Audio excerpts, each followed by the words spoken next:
बच्चा एकदम fresh topic है। फ्रेश टॉपिक में हम पढ़ रहे हैं, हेडिंग क्या है बच्चा? पब्लिक इश्यू है एंड क्या लिखा है? Listing of security. चलिए, एक जनरल प्रोसेस बता रही हूँ। क्या बता रही हूँ बच्चा? एक जनरल प्रोसेस। अब ये जनरल प्रोसेस क्या है बच्चा, इसको समझेंगे। बिल्कुल फोटो वोटो खींचना है ना, जब मैं कहूंगी तभी कोई खींचेगा, ठीक है? नालायक खिच खिच खिच खिच करना चालू कर देते। बच्चा एक जनरल प्रोसेस है, पब्लिक इश्यू और क्या लिखा है? Listing of security. मेरी कंपनी पब्लिक इश्यू लेकर आ रही है, तो उसकी एक प्रोसेस है, ठीक है? क्या प्रोसेस है समझेंगे। आज मैं जब भी इश्यू लेकर आऊंगी तो बच्चा उसकी एक नॉर्मल प्रोसेस क्या होती है? एवरी इश्यूअर कौन होता है? वो कंपनी जो इश्यू लेकर आ रही है, इश्यूअर बोलते हैं उसे। Every issuer before issuing the, issue करने से पहले क्या किया जाता है बच्चा? Issuing the offer document to the public, जनता को ऑफर देने से पहले वो एक एप्लीकेशन देती है कहां पे बच्चा? Recognised stock exchange. चलिए समझेंगे। आईटेक्स कंपनी लेकर आ रही है आईपीओ। आईटेक्स कंपनी क्या लेकर आ रही है बच्चा? आईपीओ। आईपीओ का फुल फॉर्म बताओ? Initial public offer. First time जनता से रिक्वेस्ट करिए कि भैया हम आपको शेयर देंगे, आप हमें पैसे दीजिए। इन्होंने कहा कि जनता को ये ऑफर देने से पहले, ऑफर दे रही हूँ ना, ये लो पकड़ो शेयर और दो हमें पैसे, ये ऑफर देने से पहले जो मैं वो शेयर दे रही हूँ, एक तरीके से ऑफर डॉक्यूमेंट दे रही। उन्हें क्या दे रही हूँ? Offer document. इसे देने से पहले मैं पहले बॉम्बे स्टॉक एक्सचेंज के पास जाऊंगी और बोलूंगी कि मैं जनता के लिए इश्यू लेकर आने वाली हूँ। तो जो मैं जनता के लिए इश्यू लेकर आने वाली हूँ, इससे पहले क्या कर लो बच्चा? शेयर्स को लिस्ट कर दो। शेयर को क्या कर दो बच्चा? लिस्ट कर दो। तो ऑफर देने से पहले मुझे क्या देनी है? एक एप्लीकेशन देनी है। ये एप्लीकेशन कहाँ देनी है? Recognise stock exchange. मैंने कहा बॉम्बे स्टॉक एक्सचेंज। मैं कह रही हूँ नहीं, दो जगह लिस्ट करवाना चाहती हूँ। फॉर एग्जाम्पल बच्चा, मैं एक मोबाइल बनाने वाली कंपनी हूँ, मैं कह रही हूँ कि मेरा मोबाइल अमेजोन में भी बिकना चाहिए और किसमें बिकना चाहिए? फ्लिपकार्ट में भी। तो मैं दोनों जगह अपने प्रोडक्ट का नाम लिखवा दूंगी। एक जगह तो एक जगह, लेकिन दो जगह लिखवाऊंगी तो दोनों जगह फीस तो लगेगी ना। चलो मैंने कहा एक ही जगह करवाऊंगी, लेकिन मेरी मर्जी है ना एक या एक से ज्यादा। तो पहले जनता को देने से पहले मुझे क्या करवाना है? स्टॉक एक्सचेंज में लिस्टिंग के लिए एप्लीकेशन देनी है, ठीक है? फिर मैं आपको ऑफर दे दूंगी। लिस्ट होने में टाइम लगता है, फॉर्मेलिटी चालू हो जाएगी, ठीक है? तो अब वहां लिस्टिंग की एप्लीकेशन दूंगी, पहले लिस्टिंग की एप्लीकेशन, फिर जनता को क्या दूंगी? Offer document. आप सबके पास घर पे ऑफर आएगा, अब आप उस ऑफर को रीड करोगे, आप कहोगे हाँ ये कंपनी बहुत अच्छी लगी है, चलो इस कंपनी के शेयर खरीद ले। तो एक एप्लीकेशन होती है, आपके पास एक एप्लीकेशन फॉर्म आएगा। आप बचपन से पढ़ते थे 11वीं क्लास में कि एक एप्लीकेशन मनी होता है, एक अलॉटमेंट होता है, मिनिमम सब्सक्रिप्शन एंड ऑल, ठीक है? अलॉटमेंट के बाद क्या होता है? फर्स्ट कॉल होता है, फाइनल कॉल होता है। तो एक्चुअली पहले ऑफर डॉक्यूमेंट आता है। आप ऑफर को अगर एक्सेप्ट करते हो तो आप एप्लीकेशन मनी साथ में दे देते हो बच्चा। फिर मिनिमम सब्सक्रिप्शन होना चाहिए। कितना होना चाहिए? 90% नहीं हुआ, रिफंड करना पड़ता है। ये उसी प्रोसेस की बात कर रहा है। चलिए फटाफट, हेडिंग क्या है बच्चा? पब्लिक इश्यू और उसकी क्या है? लिस्टिंग। मैं आपको पब्लिक को इश्यू लेकर आने वाली हूँ, लेकिन उससे पहले क्या करवाना पड़ेगा? लिस्टिंग के लिए एप्लीकेशन। एवरी इश्यूअर मतलब एवरी कंपनी जो शेयर इश्यू कर रही है, बिफोर इशूइंग ऑफर डॉक्यूमेंट। कौन सा ऑफर डॉक्यूमेंट? जो हम जनता को दे रहे हैं कि आओ हमारी कंपनी में पैसा लगाओ, इन्वेस्ट करो। जनता को ये ऑफर देने से पहले क्या देना पड़ेगा? एप्लीकेशन। एप्लीकेशन किसको? वन और मोर, आपकी मर्जी। Bombay stock exchange, national stock exchange, दोनों को या फिर किसी एक को, मेरी मर्जी। कंपनी एप्लीकेशन देगी इसको ताकि वो क्या दे दे? परमिशन दे दे। किस चीज की परमिशन? लिस्टिंग की, लिस्ट होने की। If the permission is not granted, मान लो उनको लगेगा आपकी कंपनी अच्छी नहीं है, मैंने एप्लीकेशन लगा दी और एप्लीकेशन अभी लगाई है, रिप्लाई अभी नहीं आया, आपको मैंने ऑफर दे दिया और आपको बोल दिया कि मैंने एप्लीकेशन भेजी है, आप मेरे ऑफर को एक्सेप्ट करो। आपने मेरे ऑफर को एक्सेप्ट कर लिया, बाद में वहां से रिजेक्शन आ जाता है। बॉम्बे स्टॉक एक्सचेंज कहती है तुम्हारी कंपनी अच्छी रही है, हम आपको लिस्ट नहीं करेंगे, तुमसे तो पैसा ले लिया, अब मुझे क्या करना पड़ेगा? रिफंड करना पड़ेगा। चलो उन्होंने बोल दिया हमने आपकी कंपनी को क्या कर दिया? लिस्ट कर दिया। आपने मेरे ऑफर को क्या कर दिया? एक्सेप्ट। अब रिफंड करने की जरूरत है क्या? नहीं। चलो उन्होंने हाँ बोल दिया, लेकिन आपने मेरे ऑफर को एक्सेप्ट नहीं किया। 70% लोगों ने हाँ बोला, लेकिन मुझे कितना चाहिए था मिनिमम 90%, तो आपने क्या कर दिया, मना कर दिया, तो भी मुझे रिफंड करना पड़ेगा। क्या सिचुएशन समझ में आ रही है? तो साफ साफ क्या बोल दिया, Bombay stock exchange, national stock exchange ने परमिशन मुझे नहीं दी, तो रिपे ऑल मनीज कितने दिन में, 4 दिन के अंदर मुझे पूरा पैसा रिफंड करना पड़ेगा। 4 दिन के अंदर अगर पैसा रिफंड नहीं किया तो इंटरेस्ट लग जाएगा। फॉर एग्जाम्पल हर बंदे से मैंने 100 लिया है, हर बंदे से मैंने क्या लिया है, 100 लिया, तो बच्चा पूरा तो 100 रुपए देना पड़ेगा 4 दिन के अंदर। लेकिन 4 दिन के अंदर 100 रुपए नहीं दिया तो 5वें दिन से क्या लगने लगेगा, interest. Repay the money with in बच्चा विथ इंटरेस्ट, और इंटरेस्ट कितना है, 15% पर एनम। कब से बच्चा, फ्रॉम दी 5th डे। मतलब 4 दिन का मौका दे दिया है कंपनी को, पैसे रिटर्न करो, इंटरेस्ट देने की जरूरत नहीं है। लेकिन एक दिन ज्यादा होगा तो क्या लगने लगेगा, इंटरेस्ट। इंटरेस्ट भी कितना लगेगा, मतलब 100 रुपए तो देना देना है, प्लस कंपनी को और क्या देना पड़ेगा, इंटरेस्ट। रखा क्यों अपने पास इतना टाइम तक, जनता से तो पैसे ले लिए, देने में लेट क्यों कर रहे हो, करोगे तो इंटरेस्ट, इसलिए कंपनी को जल्दबाजी में देना पड़ता है। अब आपकी बुक में ये 8 दिन लिखा होगा, 7 दिन लिखा होगा, चेंजेस आ चुके, लॉ बदलते रहते हैं, अभी अभी ये चेंजेस आए हैं। क्या ये बात समझ में आए? तो कहाँ करेक्शन है वो मैं आपको करवा दूंगी। क्लियर है बच्चा? चलिए, एक नोट दे रखा है, इन्होंने कहा इन 4 दिनों में मान लो पब्लिक हॉलीडे है, अब मुझे तो पैसे रिटर्न करने थे, पब्लिक हॉलीडे मतलब छुट्टी, अब ये छुट्टी पड़ गई तो मैं काम ही नहीं कर पा रही हूँ। इन 4 दिन में एक दिन छुट्टी आ गई, तो उन्होंने कहा कोई बात नहीं, उस छुट्टी को हम क्या कर देंगे, एक्सक्लूड कर देंगे। मान लेंगे आपके पास कितने, 5 दिन, एक दिन की छुट्टी आई तो एक दिन, 2 दिन की छुट्टी आई तो 2 दिन, जितने दिन छुट्टी होगी उतने दिनों को हम हटा देंगे, और ऐसे आपके नंबर ऑफ डेज बढ़ जाएंगे। हमें 4 दिन के अंदर मुझे रिटर्न करना था, लेकिन मैं 4 दिन के अंदर नहीं कर पा रही क्योंकि छुट्टी पड़ गई है। ठीक है, गांधी जयंती आ गई भाई, 2 अक्टूबर छुट्टी आ गई, तो उन्होंने कहा कोई बात नहीं, इस पब्लिक हॉलीडे को हटा दे, उसके बाद भी आपको 4 दिन मिलेंगे। एक दिन छुट्टी, 3 दिन मिल गए, एक दिन छुट्टी आ गई, तो उन्होंने कहा चलो उसको हटा दो, तो हम गिनेंगे आपके पास 5 दिन है, उसको हम मानेंगे ही नहीं कि आप उसमें काम कर पाए। बात समझ में आ गई? Excluding public holiday, for example if 1 day public holiday with in 4 days, तो उन्होंने क्या बोला, कंपनी को कितने दिन मिल जाएंगे, 5 दिन। क्या बात समझ में आई? पूरा प्रोसेस फटाफट शॉर्ट में। अगर किसी भी कंपनी को क्या लेकर आना है, इश्यू लेकर आना है, तो वो जनता को ऑफर देने से पहले क्या करेगी, एप्लीकेशन देगी फॉर द लिस्टिंग, कहाँ, स्टॉक एक्सचेंज। कंपनी की मर्जी जिसमें उसको ट्रेड करना है, एक तो एक में, 2 या 2। लेकिन जब उन्होंने एप्लीकेशन दी और साथ में ऑफर दे दिया, ऑफर तो लोगों ने एक्सेप्ट कर दिया, लेकिन रिकॉग्नाइज्ड स्टॉक एक्सचेंज ने लिस्ट करने से मना कर दिया, तो अब क्या करना पड़ेगा भैया, रिफंड करना। कितने दिन में, 4 दिन के अंदर नहीं कर पाए तो 15% इंटरेस्ट 5वें दिन से लगना चालू। Concept clear? अब आपकी बुक में देखेंगे बच्चा, पब्लिक इश्यू, अभी मार्क मत करो, हाँ, पब्लिक इश्यू और क्या लिखा है, listing of securities. Section 17A बच्चा यहाँ पे एक डेफिनेशन की बात कर रहा है, यहाँ पे एक डेफिनेशन की बात कर रहा है, कुछ याद आ जाना चाहिए, सरफाइसी लिखा है, सिक्योरिटी रिस्क, सरफाइसी एक्ट। हमने सिक्योरिटी की डेफिनेशन पढ़ी थी, सिक्योरिटी की डेफिनेशन सिक्योरिटी रिस्क थी जो सरफाइसी एक्ट के अकॉर्डिंग थी। मैंने क्या बोला था कि ये बैंक को बेचारी कंपनियां लूट लेती है ना, तो फैक्टरिंग का बिजनेस है ना, बैंक ने क्या किया, अपने एनपीए, नॉन परफॉर्मिंग असेट्स को बेच दिया था एक कंपनी को, और वो कंपनी क्या करती है, खरीद लेती है इन डिफॉल्टर्स को, है ना, लेकिन उनको भी पैसा चाहिए, तो वो जो मार्केट में शेयर इशू करती है उसे क्या बोलते हैं, सिक्योरिटी रिस्क। ये पूरी डेफिनेशन उस सिक्योरिटी रिस्क की बात कर रहे हैं। Any certificate issue to the investor, कोई भी सर्टिफिकेट इशू किया जाता है इन्वेस्टर को बाय द इशूअर, वो किस पर्पस के लिए बनी है वो कंपनी, स्पेशल पर्पस एंटिटी, इसका मतलब वही कौन सी, फैक्टरिंग बिजनेस करने वाली कंपनी, ये इसकी बात कर रहे हैं।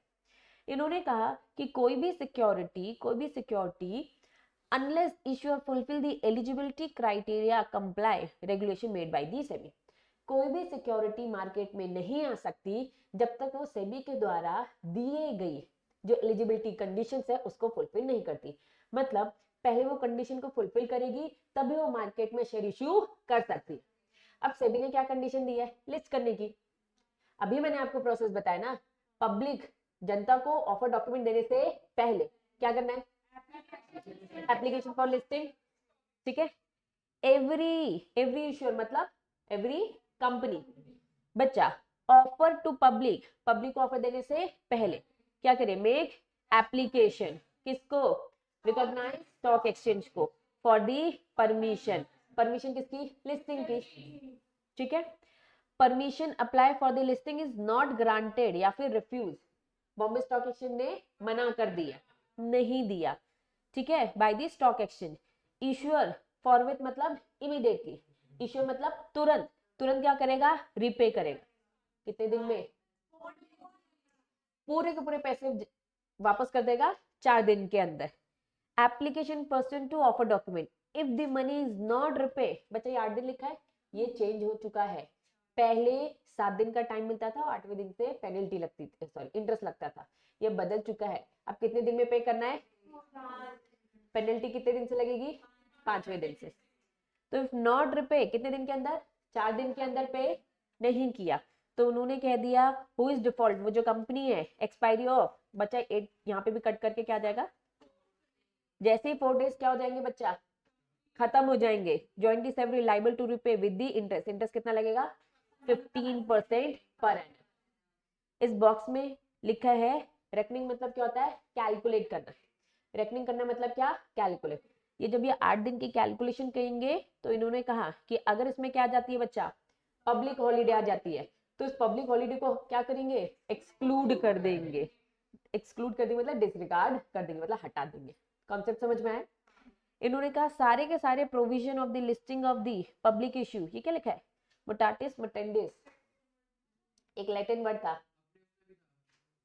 क्या था ये तो बताओ, कॉपी पेस्ट, कॉपी पेस्ट, एकदम सिंपल भाषा में बोलूं तो क्या है, कॉपी पेस्ट, कॉपी पेस्ट बोले तो उन्होंने कहा same process, same provision, same law applicable होगा, किसमें, इन्होंने कहा हम यहाँ पे उस सिक्योरिटी रिसिप्ट की बात कर रहे हैं जो सरफाइसी एक्ट के अकॉर्डिंग इश्यू होती है। वो ये कहना चाह रहे हैं कोई भी कंपनी कोई भी इश्यू लेके आती है, चाहे वो शेयर्स हो, चाहे वो डिबेंचर, चाहे वो कुछ भी हो, उसमें जो ये प्रोसेस है ना, ये जो होल प्रोसेस है किसमें लगती है, सब टाइप के इश्यू में होगी। इश्यूअर कुछ भी इश्यू कर रहा है, बहुत सारी पढ़ी ना, कलेक्टिव इन्वेस्टमेंट स्कीम पढ़ा, म्यूचुअल फंड पढ़ा, वो क्या इश्यू करते हैं, यूनिट, सिक्योरिटी की डेफिनेशन में जो कुछ भी पढ़ा, कोई भी इश्यू लेके आ रहे किसी भी टाइप की सिक्योरिटी, हमेशा सेम प्रोसेस फॉलो होगी। तो इसका मतलब ये है public company mutatis mutandis apply listing of दी, चाहे वो सरफाइसी एक्ट का शेयर ही क्यों ना हो, चाहे वो एक नॉर्मल कंपनी का शेयर ही क्यों ना हो, सब में सेम प्रोविजन एप्लीकेबल होगा। क्या ये बात समझ में आई। तो यहाँ पे कॉन्सेप्ट होता है पूरे से कंप्लीट, ठीक है। चलिए फटाफट मार्क करेंगे बच्चा। हाँ चलिए चलिए नालायक, स्टार्ट करेंगे। नेक्स्ट क्या लिखे बच्चा, स्क्रीन हेडिंग में लिखा है कॉन्ट्रैक्ट्स इन डेरिवेटिव, कुछ नहीं वो ये कह रहे हैं कौन सा वाले कॉन्ट्रैक्ट, डेरिवेटिव वाले कॉन्ट्रैक्ट कब लीगल और वैलिड माने जाएंगे। वापस हम यहाँ पे पढ़ रहे हैं डेरिवेटिव के भी तो कॉन्ट्रैक्ट होते बच्चा, शेयर्स के भी तो कॉन्ट्रैक्ट हो रहे थे, तो डेरिवेटिव के भी कॉन्ट्रैक्ट होते। इन्होंने कहा डेरिवेटिव के कॉन्ट्रैक्ट कब हम मानेंगे लीगल और वैलिड है, तब मानेंगे जब वो कहाँ हो रहे, वो सारे के सारे कॉन्ट्रैक्ट ट्रेड किए जा रहे हैं रिकॉग्नाइज्ड स्टॉक एक्सचेंज में, और सेटल भी कहाँ हो रहे, ये क्लियरिंग हाउस किसका था, रिकॉग्नाइज्ड स्टॉक एक्सचेंज का। काम ज्यादा होते तो कहाँ भेज देते, क्लियरिंग कॉर्पोरेशन।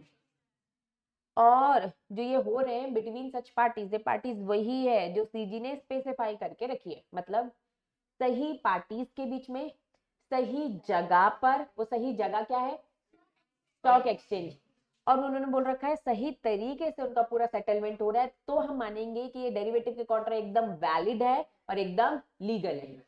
एग्जाम में घुमा फिरा के आता है कब हम मानेंगे कि डेरिवेटिव के कॉन्ट्रैक्ट वैलिड है और लीगल है, तब मानेंगे जब वो रिकॉग्नाइज्ड स्टॉक एक्सचेंज में हो रहा है, वहीं पे क्लियरिंग हाउस से सेटल्ड हो रहा है, और जो पार्टीज है वो भी एकदम सही वाली है। ये पार्टीज किसने डिफाइन कर रखी है, सीजी ने। कहाँ कर रखी है बच्चा, ऑफिशियल गैजेट में वो बताती रहती है कौन कौन पार्टीज, पार्टीज कौन है, हम इंडिविजुअल तो है ही, कंपनी भी कर सकती है, और इसके अलावा और भी जो भी डिफाइंड है। क्लियर है बच्चा, तो सिंपल था। आगे नेक्स्ट हेडिंग क्या लिखा है बच्चा, स्टॉक एक्सचेंज। रीड करने का तरीका बता रही हूँ, लीगल लैंग्वेज थोड़ी सी है ना, थोड़ी सी हमें रुक रुक कर पढ़नी होती है। अगर मैं कहूँ हेडिंग में देखो क्या लिखा है, स्टॉक एक्सचेंज, और फिर मैंने ब्रैकेट लगा दिया ब्रैकेट वाली चीजों को एक बार छोड़ दो बच्चा। स्टॉक एक्सचेंज क्या है बच्चा? प्रोहिबिटेड। स्टॉक एक्सचेंज में लोगों का काम करना क्या बच्चा? प्रोहिबिटेड। स्टॉक एक्सचेंज काम नहीं कर पाएगा, स्टॉक एक्सचेंज को प्रोहिबिट कर दिया। What do mean by prohibit? Total ना, मना कर दिया, भैया आप काम नहीं कर पाओगे। अब ब्रैकेट वाली चीज को बाद में पढ़ो, किसको काम करना अलाउड है? अगर मैं बस स्टॉक एक्सचेंज हूं तो क्या मैं काम कर सकती हूँ? अगर मैं रिकॉग्नाइज स्टॉक एक्सचेंज हूं तो मैं काम कर सकती हूँ? एप्लीकेशन भेज के परमिशन ली थी, हमने साफ साफ बोला था अगर स्टॉक एक्सचेंज रिकॉग्नाइज नहीं है तो वो काम नहीं कर पाएगा। हेडिंग से समझ में आ गया? स्टॉक एक्सचेंज प्रोहिबिटेड है, लेकिन प्रोहिबिटेड कौन नहीं है? Other than recognise stock exchange. मतलब रिकॉग्नाइज स्टॉक एक्सचेंज काम कर लेगा, क्यों? क्योंकि उसने क्या ले रखी है? Permission, recognition. चलिए, तो हेडिंग अब समझ में आ गई। रीड करेंगे। Section 19 of the act SCRA, no person, कोई भी पर्सन, उन्होंने बोल दिया ब्रैकेट में, फिर से मैंने लगा दिया। अब मैं रीड करूं ब्रैकेट की चीजों को हटाकर, कोई भी पर्सन ऑर्गेनाइज असेस in the organisation member of the stock exchange, बच्चा entering performing any contract in the security. कोई भी पर्सन काम नहीं कर पाएगा, कोई भी पर्सन काम नहीं कर पाएगा। कहां पर बच्चा? स्टॉक एक्सचेंज में। ना ऑर्गेनाइज करेगा, ना कॉन्ट्रैक्ट करेगा, ना कुछ करेगा। कौन कर सकता है? एक्सेप्ट जब तक सीजी की परमिशन ना लो, मतलब रिकॉग्निशन ना लो। कोई भी स्टॉक एक्सचेंज का काम कर सकता है क्या? कोई भी स्टॉक एक्सचेंज का मेंबर काम कर सकता है क्या? कब कर पाएगा? जब वो सीजी की परमिशन ले ले। सेम बात लिखी है, बस हेडिंग को और अच्छे से एक्सप्लेन किया अगर नोटिस करोगे तो। नीचे, this section shall come into force in any state. ये सेक्शन क्या बोलता है? किसी भी स्टेट, किसी भी एरिया पे एप्लीकेबल है। ऐसा डेट जहां भी सीजी बोल दे, by the notification in the official gazette is appoint. In short, official gazette में कभी भी सीजी बोल सकती है भैया किसी भी रिकॉग्नाइज्ड स्टॉक एक्सचेंज की परमिशन ले सकती है और किसी को भी दे सकती है। क्या बात समझ में आई? चलो, तो पूरा कंक्लूजन ये है, फर्स्ट पैराग्राफ बोल रहा है कोई भी पर्सन रिकॉग्नाइज्ड स्टॉक एक्सचेंज में काम नहीं, सॉरी, कोई भी पर्सन स्टॉक एक्सचेंज में काम नहीं कर पाएगा जब तक वो सीजी से क्या ना ले ले? परमिशन। सीजी जब चाहे, सीजी जब चाहे किसी भी स्टेट, किसी भी एरिया में नोटिफिकेशन के थ्रू, नोटिफिकेशन के थ्रू उसका क्या कर सकती है? स्टॉक एक्सचेंज को क्या कर सकती है? प्रोहिबिट कर सकती है। ठीक है, अब ये प्रोहिबिट याद करो, इससे पहले भी हमने पढ़ा था, पावर्स पढ़ी थी सीजी की। अगर हमें कहीं कुछ गड़बड़ लगा तो सस्पेंड कर दिया जाएगा, विड्रॉ कर दिया जाएगा। विड्रॉ क्या कर दिया जाएगा? उसकी रिकॉग्निशन। याद आया? तो बस वो ये बोल रहे, बस इन्होंने एक अलग से हेडिंग बनाकर बोली, ये रिपीट है बच्चा। समझ में आया? चलो फटाफट मार्क कर लो बच्चा। हेडिंग क्या है? चलिए, हेडिंग क्या लिखा है बच्चा? Listing of security. लिस्टिंग की प्रोसेस बता दी, क्या थी प्रोसेस? किसको? रिकॉग्नाइज्ड स्टॉक एक्सचेंज को। ठीक है, और फिर उसके बाद जनता को ऑफर देने का, एक्सेप्ट भी कर सकते हो और रिजेक्ट भी। ठीक है, जब भी रिजेक्ट किया जाता है तो बच्चा ऑब्वियसली आपको रीजन तो बताया जाएगा, आपको अपॉर्चुनिटी बिंग हर्ट तो दिया जाएगा। ये सारी चीजें कॉमन है, होती है। ठीक है, चलिए, इन्होंने कहा भैया कंडीशन होती है, कोई भी कंपनी ऐसे लिस्ट हो जाती है, जो भी कंपनी लिस्ट है ना बच्चा, जिनका भी नाम आज की डेट में आप सुनते हैं ना कि बॉम्बे स्टॉक एक्सचेंज में, नेशनल स्टॉक एक्सचेंज में वो लिस्टेड है, वो कंपनी एवे नहीं है, कुछ कंडीशंस उन्होंने फुलफिल करी है। इन्होंने कहा कंपनी को अगर लिस्ट कराना है तो उन्हें कंप्लाई करना पड़ेगा कंडीशन। कंडीशन सेबी की कहां दे रखी है बच्चा? शॉर्टकट में मैंने लिखा है LODR। फुल फॉर्म क्या है? लिस्टिंग ऑफ ऑब्लिगेशन और डिस्क्लोजर रिक्वायरमेंट। क्या होता है ये? एक्चुअल में बच्चा नाम में ही रखा है सारी चीजें, लिस्टिंग ऑब्लिगेशन। अगर आपकी कंपनी लिस्ट होना चाहती है तो कुछ ऑब्लिगेशंस है। ऑब्लिगेशंस क्या है? डिस्क्लोजर। आपको बहुत सारे डिस्क्लोजर्स भी देने पड़ेंगे, दो बातें, कुछ ऑब्लिगेशंस है और कुछ डिस्क्लोजर्स है। ऑब्लिगेशन क्या है बच्चा? आपकी कंपनी को लिस्ट तब किया जाता है कुछ 4-5 बातें फुलफिल। कुछ एग्जांपल्स दे दो। पिछले 3 साल से आपकी कंपनी प्रॉफिट ही प्रॉफिट कमा रही है, पिछले 3 साल से आपका ट्रैक रिकॉर्ड बहुत ही अच्छा चल रहा है, आप में कोई भी डिफॉल्टर नहीं है, आपका डायरेक्टर, आपका प्रमोटर, सबकी परफॉर्मेंस अच्छी है, तब जाकर आपकी कंपनी क्या होती है बच्चा? लिस्ट होती है। अगर आईटेक्स कंपनी ने पिछले सालों में प्रॉफिट कमाया ही नहीं है तो क्या कंपनी लिस्ट होगी? क्या नहीं।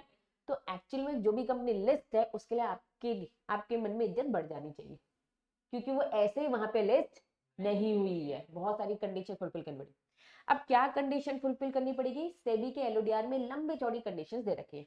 ये आपका चैप्टर 4 या 5 है, पूरा चैप्टर ही है सेबी के LODR वाले रेगुलेशन, पढ़ेंगे हम डिटेल में। ठीक है, तो इन्होंने कहा लिस्ट करने से पहले कुछ कंडीशंस, ये कंडीशंस कहां दे रखी है? सेबी के LODR।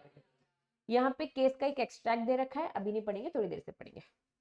चलिए नेक्स्ट हेडिंग क्या लिखा है, लिस्ट होना तो समझ में आ गया, अभी परफॉर्मेंस अच्छी थी, अब वहां पहुंच गए। अब मार्केट में आपके शेयर्स कोई भी खरीद सकता है क्योंकि लिस्ट हो चुके हैं, ऑनलाइन खरीद सकते हैं। डी लिस्ट मतलब वहां से आप हट गए हो, अब आपके कोई भी मार्केट में ऑनलाइन शेयर खरीद नहीं पाएगा। Amazon में मेरा प्रोडक्ट दिख रहा था मतलब लिस्ट है, Amazon में मेरा प्रोडक्ट दिख नहीं रहा है, दैट मीन्स क्या हो गया, डी लिस्ट। अब डी लिस्ट होने की भी प्रोसेस होती है, डी लिस्ट होने की भी क्या होती है बच्चा, प्रोसेस। पहले प्रोसेस समझेंगे। RSE शॉर्टकट में लिखा है रिकॉग्नाइज स्टॉक एक्सचेंज। याद रखना कभी भी एग्जाम में मुझे शॉर्टकट आपकी कॉपी में नहीं लिखना चाहिए, एक्चुअल में अलाउड नहीं है। ICSI आपको शॉर्टकट अलाउ नहीं करता, आपको पूरा ही लिखना पड़ेगा। पहली बार फुल फॉर्म लिखो, उसके बाद पहली बार सेक्रा लिखोगे, पहली बार सेक्रा लिखोगे है ना, सेक्रा पूरा लिखो, शॉर्टकट में लिख दो पूरा सिक्योरिटी कॉन्ट्रैक्ट रेगुलेशन है तो सेक्रा, उसके बाद फिर शॉर्टकट यूज करेंगे। स्टार्टिंग से ही शॉर्टकट यूज करो तो अलाउड नहीं है, ठीक है। चलिए रिकॉग्नाइज स्टॉक एक्सचेंज क्या करेगा, give opportunity being heard to the company before delisting. बच्चा डिलिस्ट कर रहे ना, आपको निकाल रहे ना, निकालने से पहले मौका देंगे, आपकी बातें सुनेंगे, तो इसकी भी एक प्रोसेस है। अगर बॉम्बे स्टॉक एक्सचेंज आईटेक्स को निकाल रहा है तो पहले हमें एक मौका दिया जाएगा, अपॉर्चुनिटी बीइंग हर्ड सुना जाएगा। कंपनी की बातें सुनी और सुनने के बाद बॉम्बे स्टॉक एक्सचेंज ने बोला कि नहीं मुझे आपकी बातें बिल्कुल ठीक नहीं लग रही, हम आपको डीलिस्ट ही कर रहे हैं। लेकिन हम परेशान हो गए, किससे परेशान हो गए, बॉम्बे स्टॉक एक्सचेंज से, तो अब मैं शिकायत करने जाऊंगी। बच्चा कंपनी चाहे तो अपील कर सकती है, अपील कहाँ करेगी, ये साइड क्या है, सिक्योरिटी अपीलेट ट्राइब्यूनल, ठीक है। मैं शिकायत करूंगी कि बॉम्बे स्टॉक एक्सचेंज ने जबरदस्ती मुझे निकाल दिया, मेरी बातों को भी अच्छे से सुना नहीं। तो सेट के पास मैं जा सकती हूँ, कितने दिन के अंदर जा सकती हूँ, 15 दिन। 15 दिन ऑब्वियसली कहां से, जब भी उन्होंने डिलिस्ट किया, आज मुझे डिलिस्ट कर दिया, आज मुझे डिलिस्ट कर दिया, तो मेरे पास कितने दिन का टाइम है, 15 दिन। यहाँ से 15 दिन के अंदर फटाफट मुझे सेट के पास जाकर शिकायत करनी है, किसके अगेंस्ट, रिकॉग्नाइज्ड स्टॉक एक्सचेंज। लेकिन मैं 15 दिन के अंदर नहीं जा पाई, मेरे पास जेन्युइन रीजन है, हमारा डायरेक्टर नहीं जा पाए क्योंकि हमारे डायरेक्टर की तबीयत खराब थी, आईसीयू में था, हो सकता है पॉसिबल, अनसर्टिनिटी। तो उन्होंने कहा कि सेट चाहे तो आपको क्या दे सकती है, एक्सटेंशन। 15, पहले तो 15 दिन का टाइम था, लेकिन अगर आप लेट होते हो तो कितना लेट हो सकते हो, 1 महीना। 2 महीने बाद आओगे तो अब हम सुनने वाले नहीं है। अगर डायरेक्टर की तबियत खराब है तो कंपनी में एक ही डायरेक्टर तो रहता नहीं है, दूसरा भेज दो, तीसरा भेज दो, या जो भी। हम 1 महीने से ज्यादा और एक्सटेंशन नहीं देंगे। कौन कह रहा है, सेट कह रहा है, ठीक है। चलिए सेट फिर क्या करेगा बच्चा, डिस्पोज करेगा। डिस्पोज करेगा मतलब दोनों पार्टी की बातें सुनेगा और केस को खत्म करेगा। दोनों पार्टी कौन, एक तरफ कौन होगी, आईटेक्स कंपनी जिसको डिलिस्ट कर दिया गया है, और हम किसके आगे शिकायत करे थे, recognised stock exchange, Bombay stock exchange है। बॉम्बे स्टॉक एक्सचेंज का एक रिप्रेजेंटेटिव आएगा और आईटेक्स से हम रॉकी सर को भेज देंगे कि सर देखिए लड़िए आप, ठीक है। तो चलो सेट का पूरा केस सेट सुनेगी, डिस्पोज करेगी off the appeal as soon as possible, जल्दी से जल्दी करना है खत्म। कब खत्म करना है बच्चा, 6 महीने के अंदर। ये टाइम किसको दे रखा है, सेट को। इन्होंने बोला कि हमारे जो केसेस है कोर्ट में जाते हैं क्या, हमारे केसेस कोर्ट में नहीं जाते क्योंकि कोर्ट में लगता है बहुत सारा टाइम। तो हम सेट के पास आए थे ना कि जल्दी जल्दी केस खत्म हो जाए, तो सेट को बहुत ज्यादा नहीं, जानते हो ना कोर्ट के तारीख पे तारीख 10-10 साल लग जाते हैं। तो सेट को अपना केस कब खत्म करना है बच्चा, 6 महीने के अंदर अंदर। क्या ये बात समझ में आ रही है, चलिए। Stock exchange will comply, stock exchange कौन है, वही recognised stock exchange, comply with the order. SAT ने दोनों की बातें सुनी, दोनों की बातें सुनने के बाद क्या किया, दोनों की बातें सुनने के बाद क्या किया, डिसीजन सुनाए। जो भी डिसीजन सुनाया जाएगा मानना पड़ेगा, रिकॉग्नाइज्ड स्टॉक एक्सचेंज को भी मानना पड़ेगा और कंपनी को भी। अब दो केस में दो ऑर्डर सुना सकता है, वो क्या सुनाएगा कि कंपनी को वापस से लिस्ट करो, या फिर कहेंगे कि बॉम्बे स्टॉक एक्सचेंज तुमने सही किया, ये कंपनी है ही खराब। दोनों से कोई भी डिसीजन दे सकते हैं ना। जो भी डिसीजन होगा सेट का, स्टॉक एक्सचेंज को मानना पड़ेगा, और किसको मानना पड़ेगा, ऑब्वियसली कंपनी को भी। चलिए dissatisfied with the order of the set, खुश भी हो सकते हैं हम सेट के ऑर्डर से और दुखी भी हो सकते हैं। सेट के ऑर्डर से हम डिससेटिस्फाइड है, मतलब क्या है, दुखी है। डिससेटिस्फाइड, यस मैं डिससेटिस्फाइड हूँ, दुखी हूं, तो कहां जाऊंगी बच्चा, कितने दिन के अंदर जाऊंगी? 60 डेज। अब भैया 60 डेज अप्रोक्स कितना होता है टाइम बताओ? 2 महीने होते हैं अप्रोक्स। लेकिन बच्चा जब आप आंसर लिखेंगे तो 60 डेज लिखेंगे कि 2 महीने लिखेंगे? 60 डेज, क्योंकि 60 डेज मतलब पूरे 60 दिन, 2 महीने की। कभी कभी 30 का महीना होता है, 31 का होता है, और 28, 29 ये सब भी होता है। तो आपकी लॉ में अगर बुक में लिखा है 60 डेज तो आपको भी हमेशा क्या लिखना है? 60 डेज। मंथ में कन्वर्ट मत करना। क्यों नहीं करना, समझ में आ गया? चल बच्चा, हम पढ़ क्या रहे? वापस हम पढ़ रहे अगर आपकी सिक्योरिटीज को डिलीट कर दिया तो डिलीट करने वाला कौन होगा? स्टॉक एक्सचेंज होगा। आपको बुरा लग गया है तो आप कहाँ शिकायत करोगे? सेट के पास। कितने टाइम के अंदर जाना है? 15 दिन के अंदर पहुंच जाओ। 15 दिन के अंदर नहीं पहुंचते हो तो आपको थोड़ा सा टाइम और दे दिया जाएगा, लेकिन आपको सही रीजन बताना पड़ेगा। किसको? ऑब्वियसली सेट को। सेट को अपनी कहानी बताओगे, है ना? जैसे मैं बोलती बच्चा लेट क्यों आए, तो कहानी बताते हो गाड़ी चालू नहीं हुई, कहानी बताते हो ट्रैफिक था। तो मैं सेटिस्फाइड कभी होती हूँ आपकी बात से और कभी नहीं होती। एक ही बच्चा बार बार दूसरे दूसरे एक्सक्यूज लेगा तो मजा ले कि मैं अब उसकी बात मान जाऊं। ठीक है, तो मान भी सकती हूँ, नहीं भी मर्जी होता है। चलो 15 डेज को ही 1 महीने का दे दिया जाएगा, 1 मंथ का मतलब 15 दिन और एक्स्ट्रा, 15 दिन और। ठीक है, चल। अब उन्होंने कहा भैया सेट ने दोनों की बातें सुनी और जल्दी से जल्दी डिसीजन दे दिया। कितनी जल्दी? 6 महीने से ज्यादा लेट नहीं होना चाहिए, सेट को भी बोल दिया। चल अब सेट के डिसीजन से अब हम कुछ नहीं है, कहाँ जाएंगे? कितने दिन के अंदर? 60 डेज। इन्होंने कहा भैया 60 डेज के अंदर अंदर पहुंच जाओ। मान लो भैया फिर से आ गया, आपके पास सफिशिएंट कॉज है। सफिशिएंट कॉज है मतलब क्या? सफिशिएंट रीजन है क्यों नहीं पहुंच पाए। तो सुप्रीम कोर्ट भी आपको और एक्सटेंशन दे देगी। कितने का एक्सटेंशन?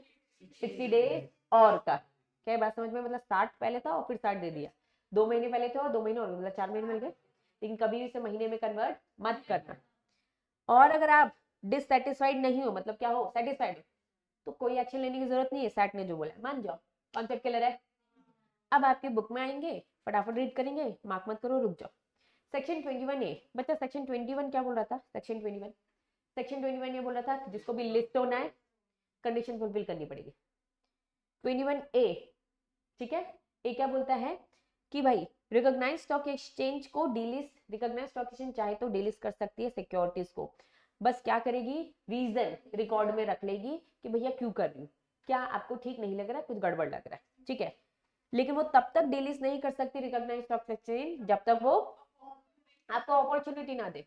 ऐसे ही नहीं निकाला जाता, आपको एक मौका तो दिया जाता है जिसमें कहूंगी चलो बताओ रीजन क्या है, सीधा बोल देती हूँ क्या भग जाओ यहाँ से? नहीं ना, मौका दिया जाता है, बता दो, क्या पता है जेन्युइन रीजन हो। लिस्टेड कंपनी या फिर क्या बोलेंगे बच्चा? Aggrieved investor. लिस्टेड कंपनी मतलब वो कंपनी आईटेक्स कंपनी जिसको डिलीज किया जा रहा है, या फिर अग्रीड इन्वेस्टर मतलब मेरी कंपनी के शेयर होल्डर इन्वेस्टर्स। ये दोनों जाकर अपील करेंगे। कहाँ करेंगे बच्चा? सैट के पास। किसके अगेंस्ट करेंगे बच्चा? Decision of recognised stock exchange. कितने दिन के अंदर? 15 दिन। कहां से? From the date of decision. कौन सा डिसीजन? Delisting one. सेट के पास 15 दिन में गए, लेकिन सेट चाहे तो क्या कर सकता है? Further period exceeding 1 month. इसमें 1 मंथ लिखा है तो इसमें 1 मंथ ही मिलेगा, 30 डेज नहीं है। क्या बात समझ में आई? ठीक है, चलिए फिर वो इधर उधर की बातें। फिर बच्चा राइट टू अपील दे रखा है। फिर क्या दे रखा है? राइट टू अपील में ही बच्चा सुप्रीम कोर्ट एंड ऑल ये सब बात करेंगे। पहले बताओ यहाँ तक चीजें समझ में आ गई? फटाफट ये मार्क करो पहले। अगर मैं कॉन्सेप्ट की बात करूं तो कॉन्सेप्ट पढ़ चुके हो। सेट के ऑर्डर से कुछ नहीं हो तो कहाँ जाना था? सुप्रीम कोर्ट के पास जाना था। कितने दिन के अंदर?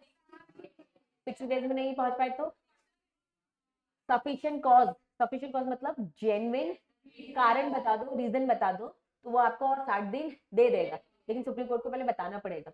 जेन्युइन लगेगा तो बच्चा बस तुम्हारे पास 60 दिन है। ठीक है, चलिए। तो अभी ये वाला स्किप कर रही हूँ। ये क्या लिखा है हेडिंग? Right to appeal. अब बच्चे एक बार ध्यान दो, राइट टू अपील आप कहाँ कहाँ जा सकते हो? आप चाहो तो अपील करने सीजी के पास भी जा सकते हो, या फिर आप अपील करने कहाँ जा सकते हो? सैट के पास। मैंने भी आपको कौन सा पढ़ाया? सैट के पास। ठीक है बच्चा, पहले मैंने आपको क्या बताया? सैट के पास। इन्होंने कहा time limit of filing appeal, मैंने आपको बताया सैट के पास कितने दिन के अंदर जाना है? 15 दिन। ठीक है, the reason for the refusal is receive by the company. अब दो सिचुएशन है, समझना, दो सिचुएशन है, समझना। आपके पास दो ऑप्शन है, या तो कहाँ जाओ, सैट के पास, या तो कहाँ जाओ, सीजी के पास। दोनों रास्ते, दोनों में से कोई एक ही अपनाओगे, दोनों में थोड़ा ना चलोगे साथ में। चलो हमने सैट वाला ले लिया, सीजी तो बहुत बिजी है ना, सीजी ने अपने काम किसको डेलीगेट कर रखे, सेबी को। तो भैया ज्यादा अच्छा ऑप्शन क्या है, बीइंग अ सीएस, आप किसे किसे करेंगे सजेस्ट, सैट के पास। ठीक है, चलो हम सैट के पास आएंगे। इन्होंने कहा reason for the refusal receive by the company. आईटेक्स कंपनी को किसने रिफ्यूज किया था, किसने डिलिस्ट किया था, recognised stock exchange, Bombay stock exchange ने क्या था, उसने मुझे रीजन बता दिया, उसने मुझे reason refusal receive by the company, पहला पॉइंट समझ में, रीजन मुझे बता दिया। ठीक है, तो मुझे 15 दिन के अंदर पहुंचना है, विद इन 5 डेज, लेकिन विद इन 5 डेज का जब रिफ्यूज किया। मान लो बच्चा जिस दिन मुझे रीजन बताया, जिस दिन मुझे रीजन पता चला, वहां से 15 दिन के अंदर, क्या बात समझ में आई? आज की डेट मुझे बताओ, आज की डेट क्या है, आज समझ लो मना कर दिया उन्होंने, मुझे रिफ्यूज कर दिया। ठीक है, मुझे मालूम 15 दिन के अंदर जाना है, मैंने पहले उनसे रीजन पूछा, मैंने रीजन पूछा, ठीक है, तो उन्होंने मुझे रीजन बता दिया, तो उन्होंने जल्दी रीजन बता दिया। जिस दिन रीजन बताया, मैं कह रही हूँ मुझे 4th को ही बता दिया, इन्होंने मुझे जल्दी बता दिया, तो जिस दिन बताया वहां से 15 दिन के अंदर। लेकिन मैंने एप्लीकेशन डाली कि भैया मुझे रीजन बताओ, रीजन बताओ, रीजन बताने में क्या लगे बच्चा, टाइम, या फिर रीजन बताया ही नहीं, तो उन्होंने कहा एक काम करो 15 दिन रुक जाओ। आपका 15 दिन कब चालू होगा, जब वो 15 दिन खत्म हो जाएगा। ये बात समझ में आ रही है? चलिए वापस वापस वापस, टाइम लिमिट, हम अपील करने जा रहे हैं, हम अपील करने जा रहे हैं किसके पास बच्चा, सैट के पास। सैट के पास 15 दिन के अंदर पहुंचना है। अगर रीजन रिसीव हुआ, अगर रीजन रिसीव नहीं हुआ, दो चीजें, रीजन रिसीव हो गया, जिस दिन रिसीव हुआ वहां से 15 दिन, जिस दिन रीजन रिसीव हुआ वहां से 15 दिन, 15 दिन में रीजन रिसीव नहीं हुआ, तो इन्होंने क्या बोल दिया, 15 दिन क्या करो, खत्म होने का वेट करो। द टाइम स्पेसिफाइड, जो भी उन्होंने स्पेसिफाई कर रखा है वो स्पेसिफाई क्या है, 15 दिन। बात समझ में आ गई?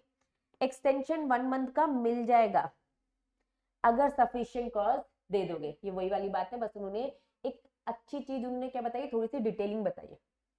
रीजन रिसीव हो जाता है तो जिस दिन आपका रीजन रिसीव होगा वहां से 15 दिन की कैलकुलेशन चालू हो जाएगी। अगर रीजन नहीं मिला तो पहले क्या करो, 15 दिन खत्म होने का वेट। 3 तारीख को उन्होंने बोला, हमने पूछा उनसे रीजन, क्या रीजन है, इसमें टाइम लग गया, 10 तारीख को उन्होंने बताया हमें, 10 तारीख को उन्होंने बताया, तो 15 दिन मेरे कहां से चालू होंगे, 10 तारीख से। क्या ये बात समझ में आई? मान लो उन्होंने 4 तारीख को बताया, तो मेरे 15 दिन कहां से चालू होंगे, 4 तारीख से। क्या ये बात समझ में आ रही है? जिस दिन बताया वहां से 15 दिन की कैलकुलेशन चालू। चुप बैठी हुई है बॉम्बे स्टॉक एक्सचेंज, बता ही नहीं रही है, तो आपके 3 4 5 6 7 8 9 10 11 12 13 14 15 16 17, मेरे 15 दिन कब खत्म होते हैं, 17 तारीख को। तो 17 तारीख के बाद आप जा सकते हो। क्या ये बात समझ में आ रही है? इन्होंने कहा बॉम्बे स्टॉक एक्सचेंज भी बिजी है, उसको भी टाइम दो, जल्दी रीजन बताती है तो जल्दी पहुंच जाओ, लेकिन अगर जल्दी नहीं बताती है तो जब भी बताएगी वहां से। लेकिन बॉम्बे स्टॉक एक्सचेंज के पास भी क्या टाइम है बच्चा, 15 दिन का। 15 दिन तक वेट करो, शांत रहता है बॉम्बे स्टॉक एक्सचेंज, तो 15 दिन के बाद आप जाओगे। कॉन्सेप्ट क्लियर है? चलिए, अब मैंने आपको ऑप्शन दिया, या तो आप सीजी के पास जाओ या तो सैट के पास। राइट टू अपील, पहला वाला हम क्या पढ़ रहे, किसके पास जा रहे, सीजी। किसके अगेंस्ट, ये स्टॉक एक्सचेंज नाटक कर रहा है, हमें डिलिस्ट कर रहा है, to listing of the security of the public company. Same बातें लिखी, recognised stock exchange refuse, Bombay stock exchange ने हमें मना कर दिया पब्लिक कंपनी को, या फिर कलेक्टिव इन्वेस्टमेंट स्कीम, इसकी स्कीम थी। ठीक है, the reason of such refusal, या तो रीजन 15 दिन के अंदर दे दिया बच्चा, तो वहां से स्टॉक एक्सचेंज ओमिट, या फिर क्या हो गया, फेल, मतलब रीजन नहीं दिया, भूल गया, जो भी रीजन था, with in the time specified, time specified 40 में क्या दे रखी है, 15 दिन।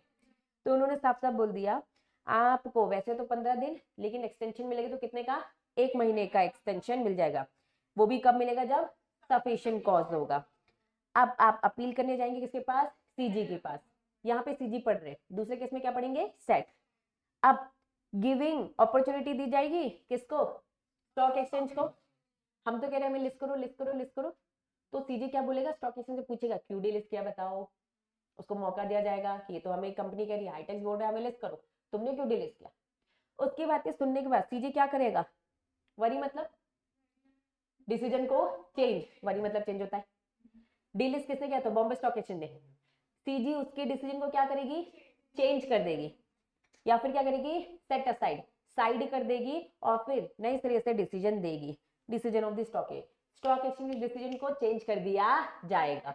कौन कर रहा है, सीजी, या फिर ग्रांट या फिर रिफ्यूज दी परमिशन, मर्जी, परमिशन दे देगी, किस चीज की परमिशन दे देगी, लिस्ट करने की, या फिर रिफ्यूज कर देगी, नहीं भैया बॉम्बे स्टॉक एक्सचेंज ने सही किया, ग्रांट या फिर refuse. Stock exchange confirm the order, जैसा सीजी बोलेगी स्टॉक एक्सचेंज से क्या करेगा, कंफर्म। बात समझ में आई। Same copy paste, right to appeal कहां जा रहे हैं, SAT against listing of public company को लिस्टिंग के अगेंस्ट जा रहा है। चलिए, रिकॉग्नाइज स्टॉक एक्सचेंज ने रिफ्यूज कर दिया, क्या रिफ्यूज कर दिया, लिस्ट होने से मना कर दिया। रीजन, या तो 15 दिन में रीजन मिल गया या तो नहीं मिला, सेम लिखा है बच्चा, 1 महीने का एक्सटेंशन सफिशिएंट कॉज होगे तो दे देंगे। अब सेट क्या करेगा, स्टॉक एक्सचेंज को एक मौका देगा, अपॉर्चुनिटी बीइंग हर्ड, और डिसीजन देगा। डिसीजन क्या लिखा है, वेरी करेगा या सेट असाइड, किसको, स्टॉक एक्सचेंज के डिसीजन को, या फिर ग्रांट या रिफ्यूज। लेकिन सेट के भी डिसीजन से हम खुश नहीं हुए तो कहां जाते हैं, स्टॉक एक्सचेंज कंफर्म करेगा सेट के ऑर्डर को, लेकिन सेट की जो भी कॉपी होगी वो किसको दी जाएगी, सेबी को भी दी जाएगी और पार्टीज, कुछ नहीं, ऑर्डर की कॉपी की बात हो रही है। डिस्पोज, सेट को ये डिसीजन कब खत्म करना है, 6 महीने के अंदर अंदर। क्या बात समझ में आई। अब इन्होंने यहाँ पे सारी चीजें नहीं बताई है, आगे चल के आपको एक हेडिंग दिख रही है क्या, अपील टू सुप्रीम कोर्ट दिख रहा है, नहीं है, चलो मैं एक बार बस रीड करा रही, ठीक है। क्या लिखा है, any person agree with the order, किसके ऑर्डर से, सेट के ऑर्डर से भी खुश नहीं है। अपील कहां करेंगे, कितने दिन के अंदर, अगर सफिशिएंट कॉज होगा तो 60 डेज और मिल जाएंगे। यहाँ पे एक बात लिखी है, क्वेश्चन ऑफ लॉ। अब मेरी बात समझना, ये कॉन्सेप्ट है जो समझने वाला। इन्होंने कहा क्वेश्चन ऑफ लॉ और क्वेश्चन ऑफ फैक्ट, ये चीजें बहुत ज्यादा आएंगी।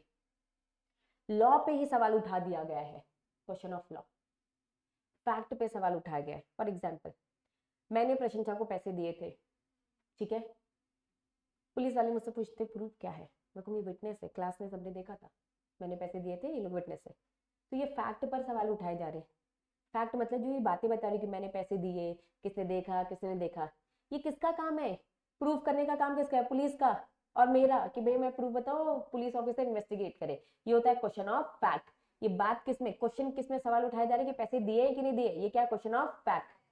लॉ में एक बातें लिखी है, लॉ में एक बात लिखी है कि मेरा फंडामेंटल राइट है, राइट मुझे मिलेगा, और मैं एक लॉयर हूं, मैं इसका इंटरप्रिटेशन निकाल रही हूँ, दूसरा लॉयर बोल रहा है नहीं नहीं इसका मतलब ये है, तो ये किस पे सवाल उठाया जा रहा है, लॉ में। क्या दो बात समझ में आई। अगर कोई बातें हैं जो प्रूफ करनी है, जो हमारी कहानियां हैं, जो हम बता रहे हैं कि हाँ मैंने पैसे इसके थ्रू दिया था, वो क्वेश्चन ऑफ फैक्ट होता है। लॉ क्या बोल रहा है, ये होता है question of fact. Supreme court के पास जितने भी मैटर जाते हैं वो चिल्लर वाले नहीं जाते, इस झगड़े पे नहीं जाएंगे, जो पुलिस प्रूफ करेगा वो क्वेश्चन ऑफ फैक्ट होते। सुप्रीम कोर्ट सबसे टॉप अथॉरिटी, चिल्लर मैटर जाएंगे क्या, लॉ पे बात आएगी तो सुप्रीम कोर्ट के पास जाएंगे।